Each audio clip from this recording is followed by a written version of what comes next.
Today, I will be presenting my findings from Lab 3. In my presentation, I will have 3 sections. The first is an introduction, where I will discuss the purpose of the lab, the fundamental principles involved, and a summary of my results. Second, I will be discussing my data, measurements, and observations in my physical experiment and my GlowScript model. Finally, I will be concluding my presentation with my answers to a few thought-provoking questions. The purpose of this lab is to understand how distance can impact the magnetic field emerging from a magnetic dipole.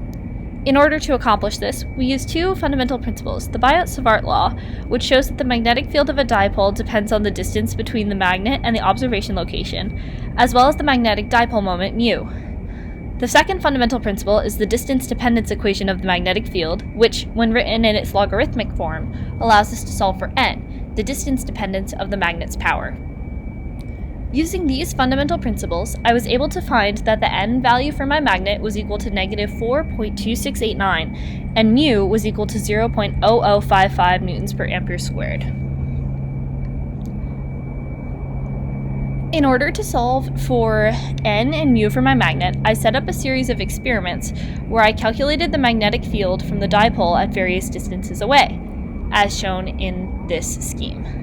I did this by downloading the Teslameter app onto my smartphone and using a ruler to measure various distances between my phone and my placement of the magnet to observe the specific strengths of the magnetic field.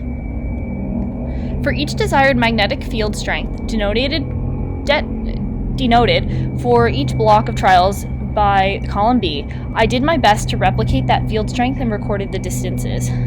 I then averaged each of the distances and field strengths to get the average values for the magnitude of Bx and the distance r. I then took the natural logs of these values and plotted them in my graph.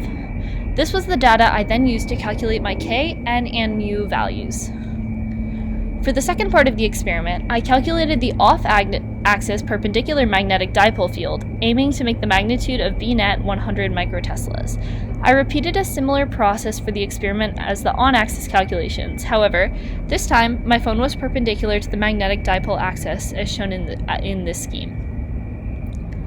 In order to make sure that I had an accurate value for the dipole's magnetic field, I had to determine the components of the Earth's magnetic field, specifically in the y direction, and subtract them out from the reading value to get the net magnetic field to use in my calculation. I logged my data at the bottom table as a similar way before, making sure to account for Earth's magnetic influence in my calculations. However, this time, the data was not linearized. Using the linearized data from the on-axis magnetic dipole observations, I was able to use the linearized form of the distance dependence equation to calculate n. In this case, n was the slope, so based on my linear regression, I found that n was the slope of the line and was negative 4.2689. I then used the same equation to calculate the y-intercept, the natural log of k. Solving this out, I found k to be 1.09 times 10 to the negative 9. Finally, I used the magnitude of the magnetic field of a bar magnet formula to calculate my mu value, which I found to be 0.0055 newtons per ampere squared. In performing this experiment, I found 2 key observations to be true.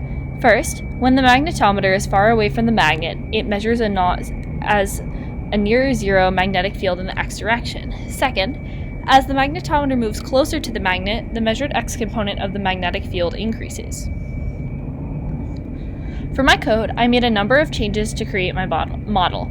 First, I added in my calculated mu value. Second, I created a function that defines the dipole magnetic field using the version of the Biot-Savart law that we have been using continually throughout this lab.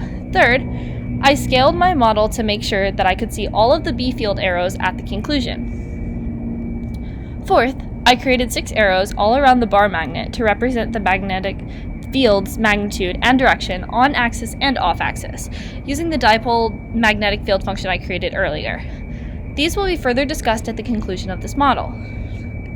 Finally, I inputted the d-perp value that I experimentally determined and coded a final gray arrow to visualize the magnetic field at a 45-degree angle.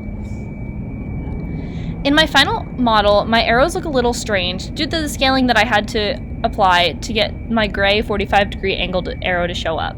Normally there shouldn't be any overlap, but that is just due to that scaling factor. They all showed up in the proper location. The on-axis is pointing out of the north and into the south, and the surrounding 4 arrows are following that same path at their respective locations. Further away, The gray arrow in the top right corner represents the magnetic field at a 45-degree arrow, which makes sense with the setup and execution of the lab. Before I conclude, I would like to address 2 key questions.